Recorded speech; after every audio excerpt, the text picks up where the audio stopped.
Quilters Newsletter TV, the Quilters community, is brought to you by Handy Quilter, designed by a quilter for quilters. Sulky, express yourself with Sulky and create with confidence. Brother, it's so easy with Brother at your side. And Quilt Cut, easy fabric cutting for quilters. Hi, and welcome to Quilters Newsletter TV, the Quilters community. I'm Mary Kate Karpetras, and with me today is Harriet Carpanini, who is a national educator for Handy Quilter. And Harriet is here today to show us some of her ideas for continuous line quilting inside clamshells. Yes, I am. Welcome. Thank you. Thank you for bringing this with us to show us today.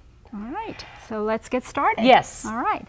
I quilt for hire, and I have a lot of repeat customers. And so you want to, and they all say, do whatever you want, we love what you do. Oh. So I always try and one-up the last one that I've done.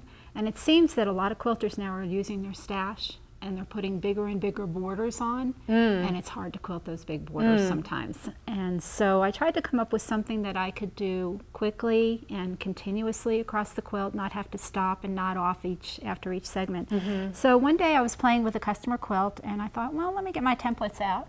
And I got my clamshells out, and I just started doing clamshells all the way across the quilt. And that looked nice, it was okay.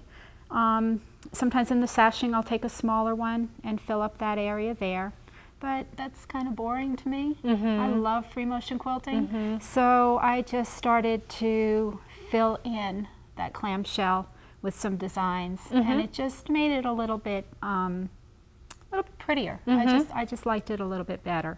So there's lots and lots of ways that you can take these templates and flip them or offset them. So this is flipped here, This correct? is just turned upside down, and then you get that secondary diamond design in there. And it's not so plain anymore. And it just makes it different for each quilt. You can do something different with this. So when I go across my quilt, I like to take my template and I just do one, and I move my hand, I do another, and I don't have to move this at all until I get to the end of this row and then just move it. But when I need a larger size, then basically what a clamshell is, it's just half a circle. So I have my circle templates in different sizes, so depending on the size of the border, I can take my template and fit that border. And then I can do the same thing that I did in here, but I can just do it in a larger size. That's so it just really embellishes it a little bit and fills that area, depending on your batting too. If you have an area, a lot of them say 4 inches or more or less that you have to quilt those. So you want to fill in that area. If I just left this, then when you washed it, it would be all puckery and it wouldn't look so pretty anymore. So I had to fill in that area, and I thought, well, I can go across my whole quilt and just fill this in with those designs. That's great. So I'm going to show you, and when I do this, a lot of times what I do is I take my preview paper, which is just a plastic paper here, and I take my dry erase marker and I start to think, what do I think I want in that design? You can just play around. And I play around and I just can draw on there, and if I like it, fine. If not, I erase it and I try something else. And one day, these little doodles of mine, my designs, I wanted to save them because I liked the way that they looked in there. So I started putting them on paper. And I was coaxed a little bit by some friends of mine, and I wrote a little book on continuous line designs inside the clamshells. That's how it gets started. That's how it gets started. And so I show you how to do your designs, how you can mark them so you can get perfect registration marks in there, and different designs that you can put inside the clamshells. Great. So and I see this cover quilt. We've got it hanging up on our design wall over here. It's just a really nice demonstration of all the different types of designs. It seems like this is a really good value for your customers too, because you're not taking a lot of time, which is where the expense comes in for them, right? Is your time and the thread that you use, but primarily your time, and so they're getting wonderful decorative designs, but they're fast, done they're quickly, easy, right? And they don't have to know that. I tell them I slaved over it all the time. Well, the secret's out now. So. Okay, so I'm just going to do a couple little clamshells here to show you how I get started with this. The first thing that I do on my machine is you always have to have an extended base, which takes your bed of your machine from this distance out to here. Okay. So when you have your ruler on here now, it's not going to teeter. And there's no chance of it coming up and getting underneath that hopping foot and destroying your needle or your needle bar. So I'm just going to bring up my thread.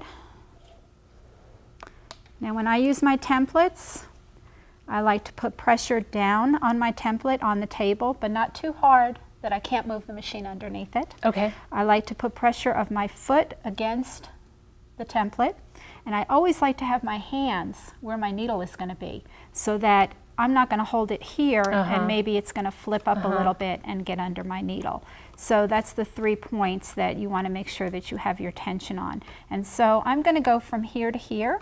When I start my machine, my eye's going to be here. I'm not going to watch that needle go around. Okay. Because for some reason that machine's going to veer off and I'm not going to be consistently going around the template.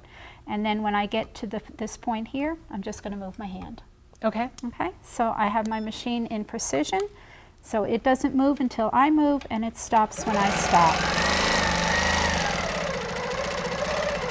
So there's one.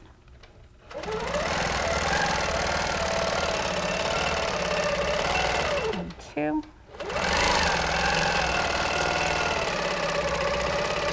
And there's my last one. Okay. So I would do that all the way across my border, and then I would tie off my thread and I would come back to the beginning and start my designs.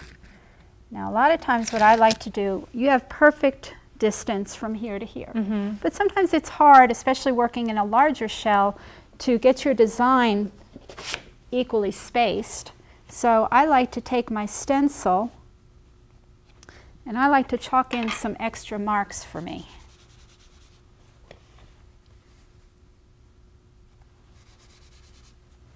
And then I also have, these stencils are by Pam Clark, and they just make perfect registration lines for me.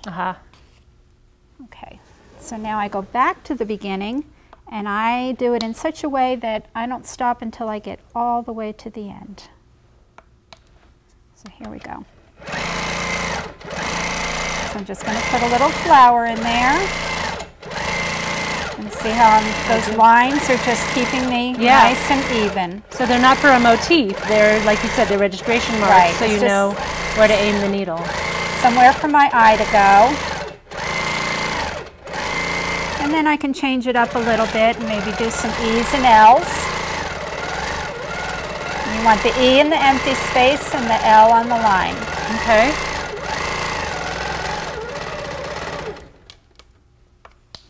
You know, in looking at the sample you had before with those little flower petals, I was going to ask if you had done those with the templates, but apparently not. Those are free motioned. That's free motion, but you certainly can do that with the templates and fill that in. So it is perfect, but this one looks a little better than this. Those registration marks help keep you, you know, consistent all the way through. Even. Yes. And then if you have a really large border, you take your clamshells, put them down, and then I like to fill up maybe with straight lines and fill in the rest of that gap, because maybe I don't have a template big enough to go, 10 inches or whatever. So I just fill in some straight lines, and boy, they love when you put that on their quilts. It's such a strong graphic impact. There's something about that, but and it just brings the decorative quilting to the forefront too. Right. It's just a really nice touch. So that was a fun thing to come up with to fill in that extra space. And that book is available through Handy Quilter. Through Handy Quilter. Yes. Okay. Yes. So it's something that is geared toward people who have a long arm, or even domestic machines. You can use it on the Sweet 16 or your domestic sewing machine. You can use templates on the Sweet 16, and you can also mark your quilts. And then you can just go right around it and get the same effect on a sit-down machine. That's great. Yes. Well, thank you so much for bringing this to You're show welcome. us today. Thank These you. are great ideas. Even, again, like you said, for a domestic machine, just some of these little tips you can apply to a lot of situations. Thank you so much for joining us today. We will see you next time. Quilters Newsletter TV, the Quilters community, is brought to you by Handy Quilter, designed by a quilter for quilters. Sulky, express yourself with Sulky and create with confidence. Brother, it's so easy with Brother at your side. And Quilt Cut, easy fabric cutting for quilters.